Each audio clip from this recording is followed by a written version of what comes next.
Khalid ibn Walid, un des plus grands commandants du monde musulman.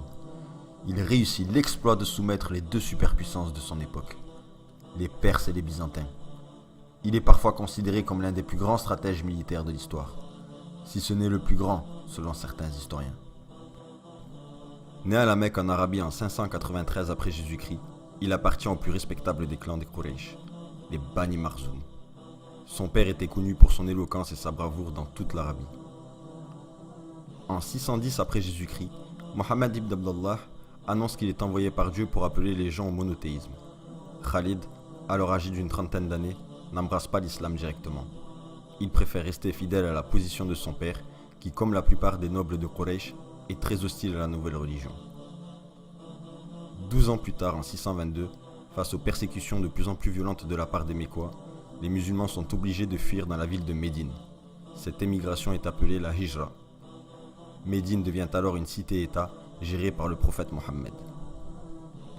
23 mars 623, au mont Uhud près de la ville de Médine. L'armée des Quraysh fait face à l'armée musulmane. Les Mécois sont décidés à prendre leur revanche sur la première bataille qui les opposa aux musulmans l'année précédente, la bataille de Badr. Celle-ci se solde par la victoire des croyants. Inacceptable pour leurs rivaux qui virent périr les plus nobles parmi eux.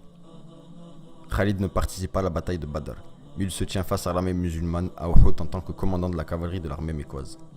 Durant cette bataille, il exploite la désobéissance des archers musulmans.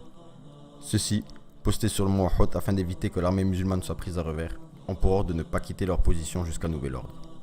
Mais voyant que la bataille tourne en faveur des musulmans, ils se précipitent vers leurs compagnons pour prendre une part du butin. Cette désobéissance n'échappe pas à Khalid. Il contourne le mont, prend les musulmans à revers et permet ainsi à ses compatriotes de se venger. En l'an 628, un pacte est signé entre les Mécois et le prophète. Il prévoit entre autres un accord de paix de 10 ans. C'est cette même année que Khalid se convertit finalement à l'islam. Il est alors âgé de 38 ans. En septembre 629, il participe à la bataille de Mu'ta en tant que simple soldat. Cette bataille est due au fait que les Byzantins ont tué un émissaire musulman. Suite à la mort successive des 3 commandants musulmans, il est désigné pour diriger la bataille. Face à l'écrasante supériorité numérique des Byzantins, Khalid utilise une ruse pour sauver l'armée musulmane d'un massacre.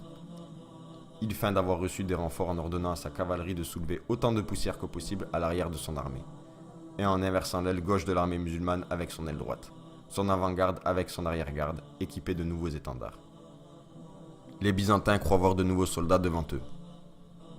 Lorsque Khalid replie soudainement son armée, les Byzantins croient non pas une retraite mais un piège. Ils décident de ne pas les poursuivre. L'essentiel de l'armée musulmane est ainsi sauvé. C'est suite à cette bataille que Khalid ibn Walid fut surnommé Sayfullah, l'épée de Dieu. L'année suivante, les Mécois brisent le pacte qu'ils ont signé avec les musulmans. Suite à cet acte, ces derniers lèvent une armée de 10 000 hommes et se dirigent tout droit vers la Mecque. L'armée entre dans la ville le 1er janvier 630. Le prophète voulait entrer dans la Mecque sans effusion de sang, mais Khalid qui commande l'avant-garde fait face à une résistance qu'il met en déroute. Il y a 28 morts. Une fois la Mecque conquise, le prophète fait preuve de miséricorde et laisse les habitants vivre en paix sans leur faire de mal. À ce moment-là, presque toute la péninsule arabique est sous domination musulmane. Quant à Khalid, il est loin de s'imaginer que de grandes conquêtes l'attendent.